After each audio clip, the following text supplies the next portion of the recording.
Ah, Good morning guys. So, ngayon Sunday, bukas kasi admit na ako sa ospital para sa opera ko sa Wednesday. So, yung mga gamit ko, actually matagal ko na siyang naayos pero ipapakita ko sa inyo kung paano ko siya inayos, no?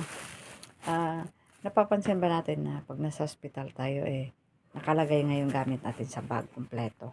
Kumpleto yan, alam ko. Wala, nakalagay natin lahat ng mga kakailanganan natin. Kaso nga lang, pagdating natin sa ospital, yung nagbabantay sa atin, hindi niya alam kung paano natin sinalansa yung bag, di ba? Halimbawa, no, yung magbantay sa yung kapatid mo, yung anak mo, pero ikaw yung nag-ayos ng gamit mo. Pagdating dun sa ospital, hindi nila alam kung saan hanapin, saang bulsa, saang gilid, pag naghahanap sila. So, ang ginagawa ko para hindi mahirapan yung magbantay sa akin, nakasiparit na yan. Araw-araw yung bibisa ko. Halimbawa, ganito. Sa dalawa, tatlo, o ko ilang days ako. Ang laman nito, andyan na yung pambaba ko, pangtaas ko, underwear ko, medyas ko. Nakasiparit na yan.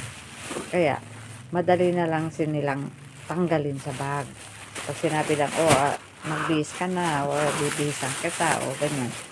O, diba? O, nakatupi na yan siya, nandyan na yung medyas. Nalaglag yata yung medyas ko. Ito pala, nandyan.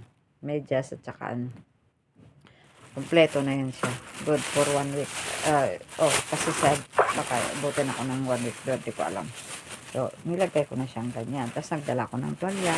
Nagdala ako ng pangsapin kasi alam ko may bedsheet doon, pero nagdala ko ng sarili ko.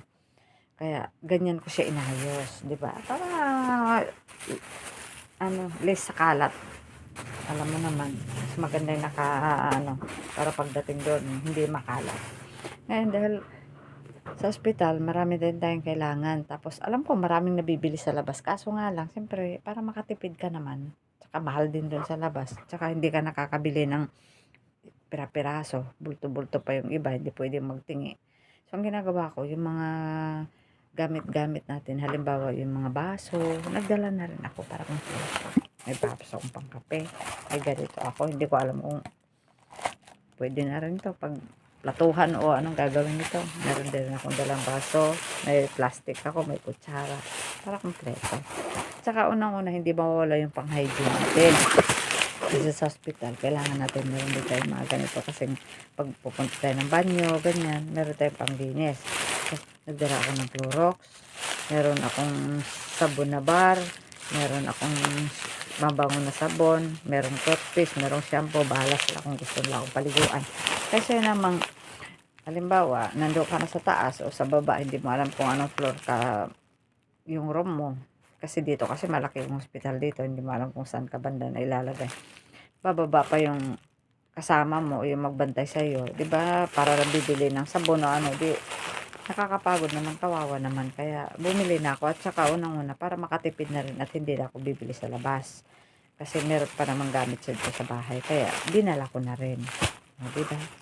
Yan lang guys. See you in hospital. Thank you.